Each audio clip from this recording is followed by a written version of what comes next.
children, and we were hoping to say a few words, if that's okay. So, It's okay. It's okay. So, to a man whose greatest fear was losing his English, words mattered. I wanted to say a few of my own words about Abuelo, because that's what we called him, Abuelo. There was always something magical about him, like you were saying. Like nothing could touch him, and the only thing that bothered him was that I didn't cook well. And to a man whose words and language mattered so much, he only had to say, "I," to know that I was pouring the tomato sauce wrong and that I should just get out of the kitchen.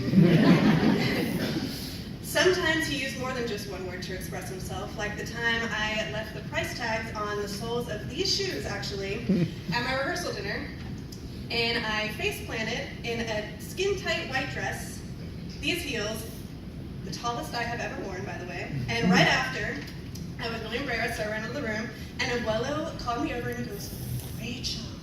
And I know when he says that, I know I am about to be in trouble, or I need to be really embarrassed. And I was like, "I'm okay, it's fine, it's fine." And he goes, "You left the price tag on the bottom of your shoe." I was like, "Okay." Thanks for my concern. So I don't know what was more embarrassing, the fact that my entire family and friends had just saw my underwear, or that Abuelo was embarrassed for me by me leaving the price tag on the bottom of my shoes in case I wanted to return them. Again, very elegant guy. That was a no-go. That was it. I was done for the weekend. Other times, he didn't need to say anything at all. He would just break out into a giggle that grew into a hilarious cackle out of absolutely nowhere. We weren't talking about anything. He would just start laughing. And those of you that spent a lot of time with him, you know that. And that always made me laugh and really excited because I always knew that he was thinking something just totally weird and that he was about to tell us what it was. And a lot of the times when he told us what it was, we still didn't get it, but we were all laughing by then, so it was all funny. Sometimes he wouldn't even get to tell us because he was laughing so hard.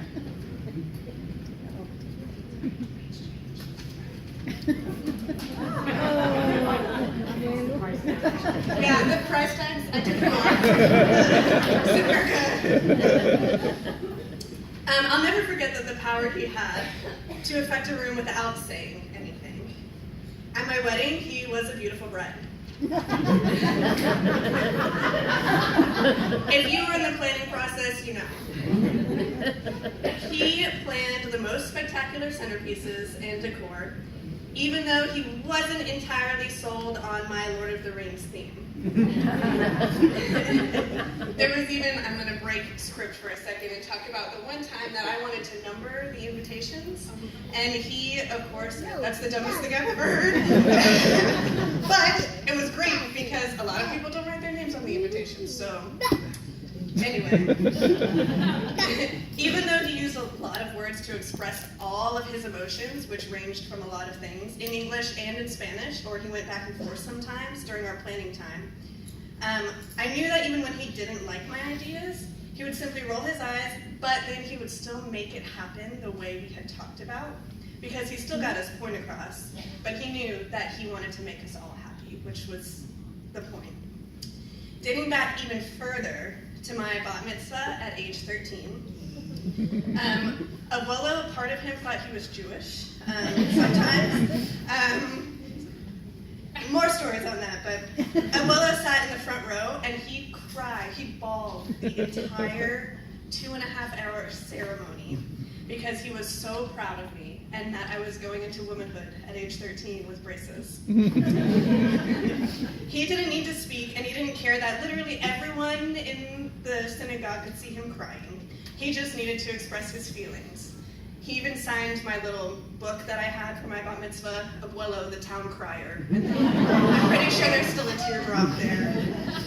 It spoke to his quiet strength, his empathetic nature, and his simple love of people who loved him back.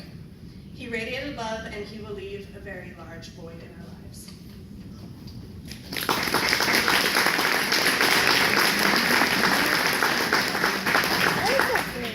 Hey, I'm the other, one of the other granddaughters. It's cool, I'm going to share a few words. So in thinking about what I was going to say today, I became very overwhelmed because and then awestruck, because how do you confine a man who had such impact, such presence into like a 2-minute speech? And but then I thought, it's actually really fitting because I can't remember the last time I was able to say more than 3 words, let alone 3 minutes worth of words in his presence before he got distracted by a squirrel or a color or something like that. Very good practice for writing thesis papers in college, because you better get your point across quick, because that centerpiece is way more interesting than you. That was our conversation. However frustrated you get with that quirk, it was indicative of what we loved most about him, is that he's a lifelong learner. Everything was new, every day was a new discovery, every bruise had healed, every detail a brilliant contribution, everything that had gone bad in the fridge suddenly edible again.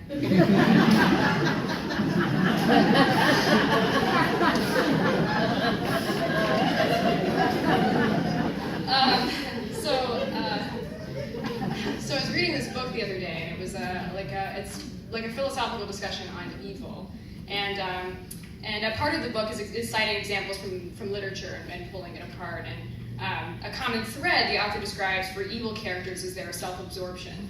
And one character she cites cannot die because he regards himself too precious to live, to disappear forever. And this leads the author to conclude that the character is unable to die because he is incapable of love. Only the good are capable of dying. This character cannot yield himself up to death because he has never been able to yield himself up to others in life. In this sense, how you die is determined by how you live. And now, if there's one thing that I know about my grandfather, besides his record-breaking 20-year-long refusal to get a hearing aid, it's that he was simply, he was good, simply good. Wasn't he? Like good as in a child is good as in I'm going to make it my life's work to bring out the beauty in the world good. I'm going to yell at everybody and their mother while I do it, but it's going to be pretty as hell. His attention to detail was a way of appreciating the beauty in literally the little things. The microscopic riches birthed from the clashes of Mother Nature and human creation that he had a gift for picking up, brushing off, and buying at a discount price.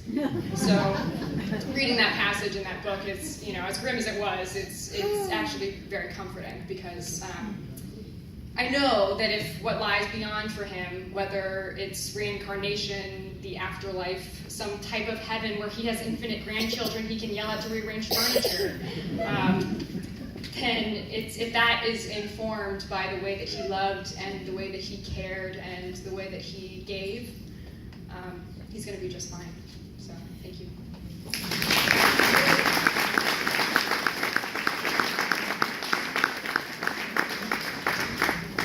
Hey, I'm Nick, the grandson. Only grandson. Which, he always told me that I was the only one that could pass on the door to name, and I just spread it far and wide. I said, all right, I'll have 5 sons. So, come on. There you go, Nick. One. Working on it. Anyway, I didn't prepare anything, so I'll just kind of keep it fairly brief. We all talked about just how great of a guy he was, how charitable he was, how he just devoted himself to these causes, and how he was always, volunteering everywhere. And obviously he made a big impact on the club and all the charities that he's done, and just really lucky to have him, and I think we all are. Sorry, I'm trying not to get a little emotional, but I just remember it was always really cool. Summer vacation, my dad would work with him a lot, and so I'd get to spend a lot of time with him.